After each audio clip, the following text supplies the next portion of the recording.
是早上7点半，我们来到了这个南门。南门的开放时间会比较早，6点半。买了2张票，一张是30 euro， 然后自己只收里拉。这里的话呢，就是有这些接驳车，当然也不是免费的，1个小时是1900里拉。就是南门一走进来所看到的景色。棉花堡位于土耳其的西南部，在罗马时代就是著名的温泉度假胜地，现在依旧保留着罗马时代的古建筑遗迹。在这个剧院的正下方可以看到有一些雕像，下方这里呢有一个围栏，是不能进去看雕像的哦。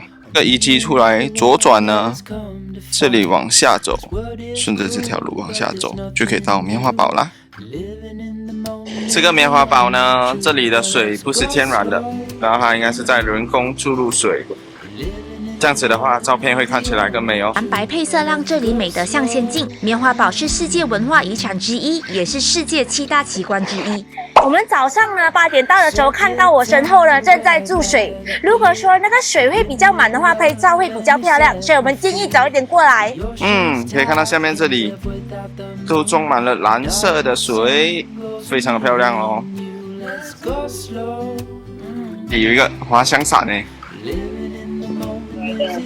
这里的话就是被围起来的区域啊，这里是不能下去的。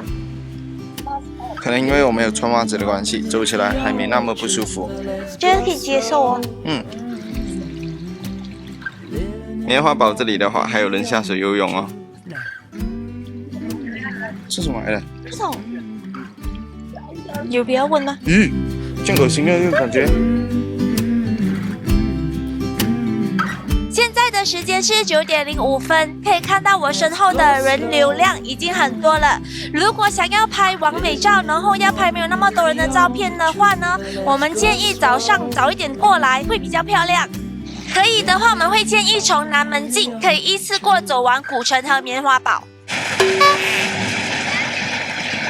我们逗留了几个小时之后呢，就准备回酒店吃早餐。这个是我们在棉花堡住的酒店，这间酒店的话蛮靠近南门的，驾车只需要5分钟。酒店里面有一个游泳池。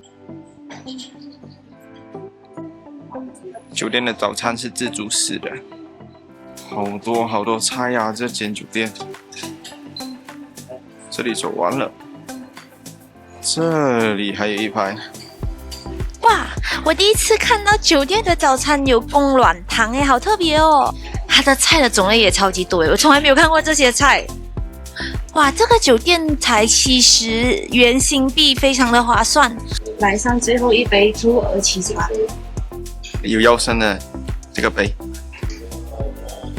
吃早餐啦。这是在土耳其最后的早餐了。这里就是我们在棉花堡住的酒店，叫做 Venus Hotel。一进到房间的话，这里是一个干湿分离的厕所，是属于比较小间的啦。一个床，还有一个梳妆台，还有一个电视机，还有一个阳台。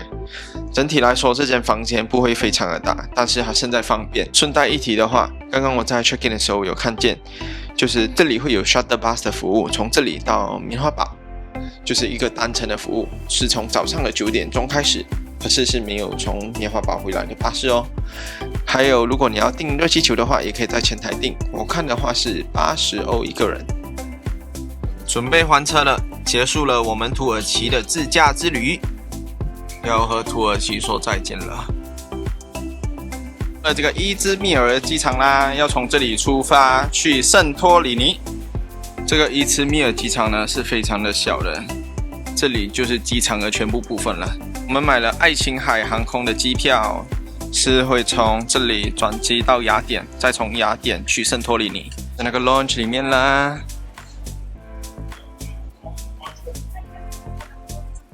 非常小的一个休息室，不过也很安静。这是有一个吧台。这汤哦，这应该是tomato soup。现在我们要做我们在土耳其的总结。第一个问题呢，就是为什么我们会选择6月过来？然后6月到底有没有温差呢？衣服到底要怎么带？我们到这里的话呢，是6月17号，是到伊斯坦布尔。为什么我们选择6月来呢？是因为6月的热气球起飞的距离特别的高，然后至于温差的问题，我个人是觉得早晚的温差没有到非常的大。如果你是6月中开始过来的话呢，我建议你可以带夏天的衣服。还有呢，我们一直都有在追查说这个热气球起飞的这个概率。6月的话呢，只有15号和20号，截至现在23号没有起飞，所以呢，热气球起飞的概率是很高的。现在我们要分享的是D400最美公路，值不值得过去？对，我觉得这个D400的沿海公路呢是非常的漂亮。然后走过那么多段路的话，我觉得最美的话就是 Kapita Beach 那里。不过顺带一提，一样是非常塞车，然后位置也是非常的难找。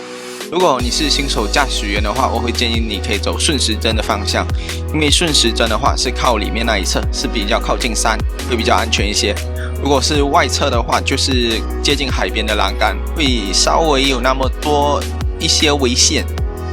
然后D400这条路，我觉得真的很值得来，超级的漂亮。对，我们都觉得D400是一定要过来的。现在我们要分享的是我们租车的费用。这次的话，我们是跟这个 CIGZI 这间租车公司租车，它是土耳其本地的一间公司。总共我们还了185 euro for 4天的租车，然后是包括了30块的异地停车费，因为我们是从这个安塔利亚的机场拿车，在这个伊兹密尔的机场还车。总共我们走了840公里，然后油费的话是2700里拉。这里1 liter 的油费呢，差不多是42块5毛左右。然后这次我们自驾的路线呢，是从安塔利亚，然后到卡斯，然后到蝴蝶谷，然后到费特西耶，然后到棉花堡，然后再到这个伊兹密尔机场还车。现在我们要分享在土耳其所吃的食物到底符不符合我们亚洲人的胃口。土耳其的食物呢，都是米饭、鸡肉、羊肉，然后他们也很喜欢吃生菜，然后都会配送一个餐前面包。餐前面包的话，通常都是配着yogurt一起吃。如果你有参加活动的话，他们都会问你要吃鸡肉还是鱼肉，一定要选鱼肉哦，因为他们的鸡肉非常的柴。鸡肉超级踩雷。对，然后呢，他们的食物呢，因为现在这个里拉贬值嘛，大概都是在一个50到60新元一餐左右。对，这个是比较便宜的。如果你有去餐厅的话，可能要到1000英里拉以上。这里的话呢，还有一些软糖和冰淇淋都是比较甜的。土耳其的冰淇淋呢，它不像一般吃的冰淇淋，它是属于比较带粘性的。然后平常我们吃的冰淇淋是滑的嘛。